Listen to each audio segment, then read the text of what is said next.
Assalamualaikum warahmatullahi wabarakatuh. Kembali lagi di channel Easy Life, channel yang berisikan aneka ragam video, pokoknya campur aduk sob.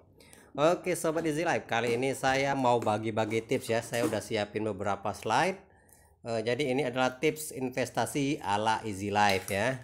Nah jadi ada banyak sih cara-cara berinvestasi. Cuma untuk ala Easy Life saya punya 4 ya. Yang pertama yaitu satu, investasi emas, bisa jadi emas batangan atau emas perhiasan. Kedua, investasi tanah. Ketiga, investasi rumah. Dan keempat yaitu investasi ilmu sob. Oke, langsung aja kita lanjut. Investasi emas. Nah ini mengapa saya letakkan di posisi pertama. Jadi untuk emas ini sendiri punya banyak kelebihan sob, makanya saya taruh di posisi pertama ya. Oke, yang pertama yaitu poin A, emas batangan. Kelebihannya apa sob? Mengapa kita harus investasi pada emas sob? Kenapa enggak yang lain, perak atau sejenisnya?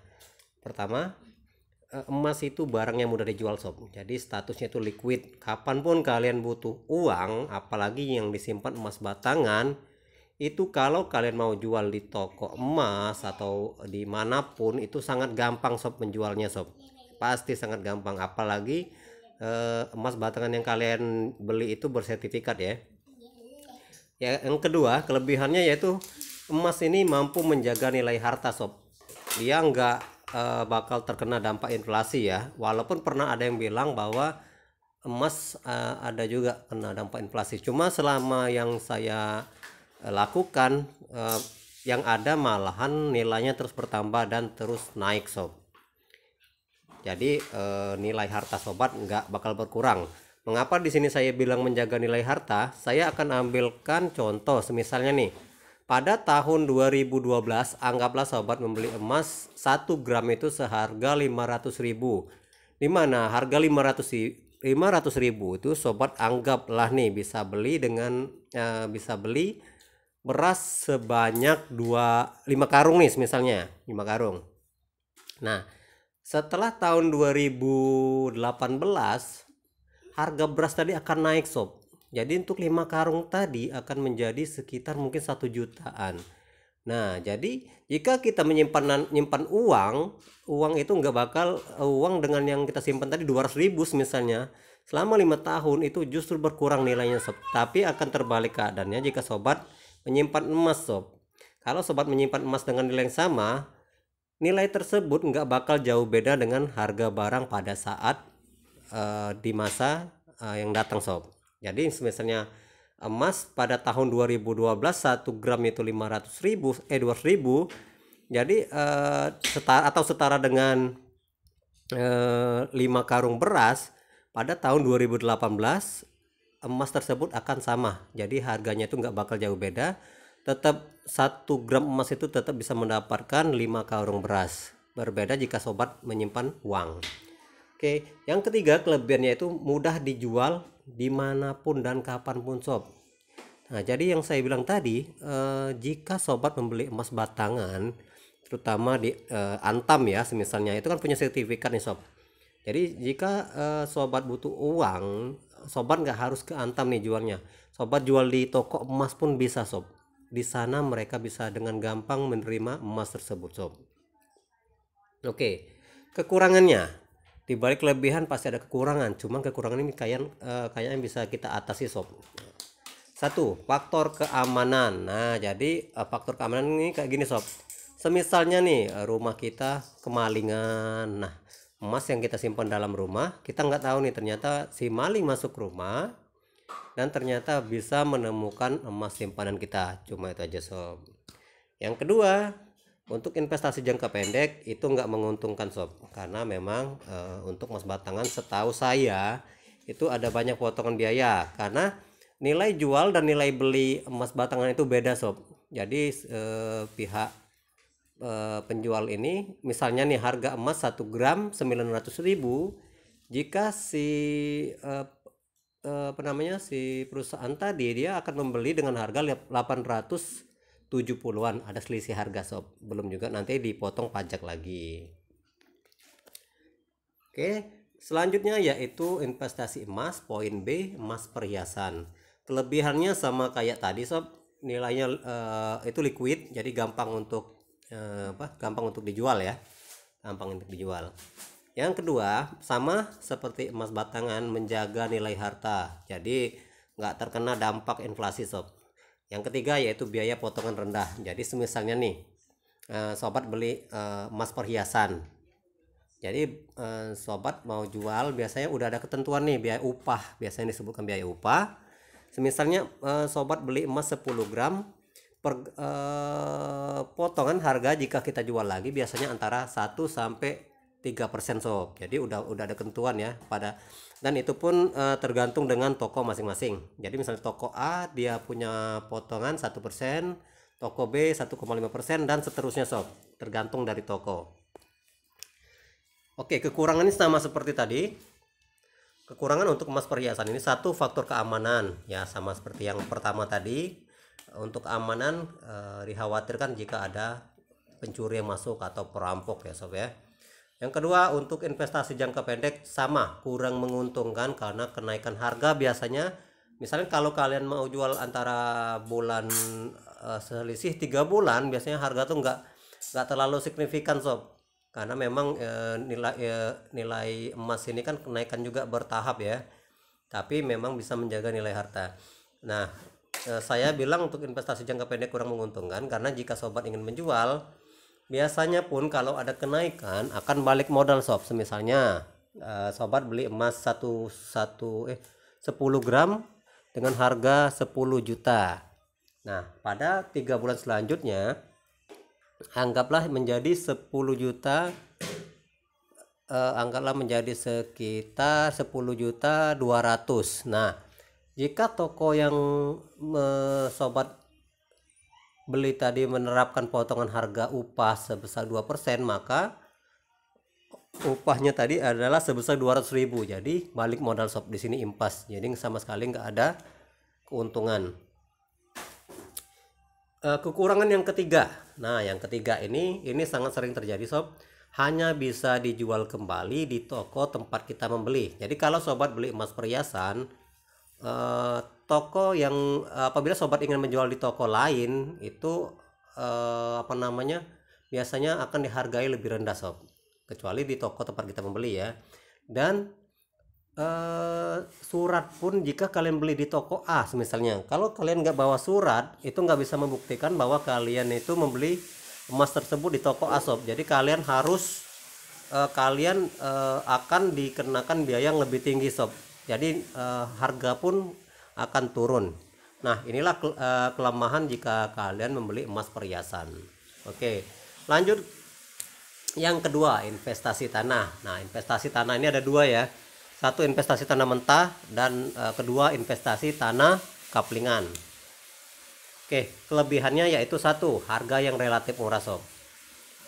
Harga tanah biasanya tuh nggak setinggi harga rumah yang udah jadi sob ya. Apalagi kalau tanahnya masih tanah mentah ya, atau tanah yang benar-benar belum dipatok, belum dikapling, dan belum ada fasilitas jalan, biasanya jauh lebih murah. Kedua, luas tanah yang didapat biasanya itu lebih luas sob. Jadi kalau misalnya kalian beli rumah dengan harganya, anggaplah rumah subsidi sekarang harganya 150.500.000. Nah, luas tanah untuk perumahan subsidi biasanya rata-rata antara 72 sampai 91 meter persegi. Nah, dengan harga 150 juta tadi, sobat mungkin bisa mendapatkan 2 kapling tanah sob, 2 kapling tanah dengan ukuran yang luas ya, bisa jadi 10 kali 15 atau 10 kali 20 dan seterusnya. Yang ketiga, kelebihannya. Nah, jika sobat ingin membangun rumah, sobat akan dengan leluasa untuk mendesain dan membangun rumah untuk kemudian hari ya sob. Jadi kalau udah punya tanah nih, enaknya tuh kita gampang sob. Kalau kita ingin bangun rumah bisa sesuai dengan keinginan kita. Jadi dari awal kita bisa tahu persis spesifikasi dan desain yang akan kita bangun sob rumahnya. Oke, kedua, kekurangan dari investasi tanah. Satu tuh tanah itu tidak liquid sob, tidak gampang untuk dijual. Jadi sobat jika punya tanah, sobat tuh nggak segampang dengan nggak segampang seperti membalikan telapak tangan atau seperti menjual emas sob, nggak bakal seperti itu, nggak bakal gampang. Akan membutuhkan waktu yang cukup lama untuk menjual tanah. Nah, itulah kelemahannya dari investasi tanah. Yang kedua yaitu khawatir bersertifikat ganda dan bersengketa sob. Nah, ini adalah salah satu hal yang jadi momok juga ya untuk kita kalau kita berinvestasi tanah. Yang ketiga yaitu akses jalan dan lain-lain akan susah. Nah, ini yang saya bilang di sini, akses jalan dan lain-lain akan susah itu mengapa sob? Jadi kalau misal kalian beli tanah mentah itu biasanya kan dipetak-petak aja sob ya, belum ada fasilitas sama sekali nih, belum ada skate jalan itu seperti apa, kecuali yang udah ada. Kalau seperti tanah kaplingan biasanya mereka udah dibentuk sedemikian rupa masing-masing kapling dan jalannya seperti apa. Oke, ketiga yaitu investasi rumah sob. Nah, kelebihan investasi rumah ini sendiri, satu, rumah itu bisa kita sewakan sob atau bisa kita huni. Nah, itu sob. Jadi kalau sobat punya rumah itu sebenarnya itu adalah nilai investasi ya, investasi juga. Jadi jika sobat punya lebih dari satu rumah sobat yang satunya bisa sobat sewakan, atau kalau memang sobat berjiwa sosial, sobat bisa pinjamkan ke keluarga sobat. Yang kedua, kelebihannya yaitu harga rumah itu cenderung naik dari tahun ke tahun, hingga nilai harta juga tetap terjaga sob. Sama seperti dengan investasi emas, harga rumah itu cenderung naik dari tahun ke tahun, nggak bakal turun nih, sampai nggak pernah ada cerita harga rumah itu turun, kecuali benar-benar ada force major lah yang benar-benar di luar perkiraan kita ya. Yang ketiga yaitu jika ingin dihuni, nah jika ingin kita tunggu, kita tuh nggak perlu dipusingin sob dengan fasilitas yang harus kita urus sendiri, karena biasanya sudah disediakan sama si pengembang sob. Contohnya nih, akses jalan, terus listrik, pemasangan listrik kita nggak perlu ngurus lagi sob, biasanya udah disediain. Terus juga pemasangan air bersih, nah biasanya udah terpasang juga ya, jadi kita nggak perlu lagi dipusingkan dengan hal-hal yang sedemikian sob. Kelemahan dari investasi rumah, satu, tidak liquid sob. Sama seperti tanah, rumah itu bukan barang yang liquid dan mudah dijual sob. Bisa dibilang sangat susah, kecuali jika sobat mau ngejual jauh di bawah harga pasar. Yakinlah itu akan sangat gampang ngejualnya. Tapi untuk investasi itu bukan nilai investasi sob. Nah, yang ketiga, yang tadi nomor 2 ya, jadi ya untuk percepat penjualan harus turun harga di bawah pasaran. Yang ketiga, biaya perawatan yang cukup tinggi. Mengapa saya bilang biaya perawatan? Rumah itu itu kan bangunan sob. Jika kita nggak tunggu, biasanya itu rumah akan walaupun ditunggu juga ya. Jadi rumah itu ada umurnya sob. Misalnya nih ada misalnya plafon itu mungkin dalam sekitar beberapa tahun perlu perbaikan, renovasi, dan nilai untuk renovasi itu tinggi sob, tinggi banget. Jadi biaya perawatan juga cukup tinggi. Jadi itulah adalah kekurangannya sob ya. Yang keempat, yang terakhir yaitu investasi ilmu. Nah, ini saya bikin terakhir, cuma bukan terakhir dalam artian apa sob. Ini adalah investasi yang menurut saya paling baik. Kelebihan, ilmu itu bisa dipakai sendiri dan diturunkan kepada yang lain.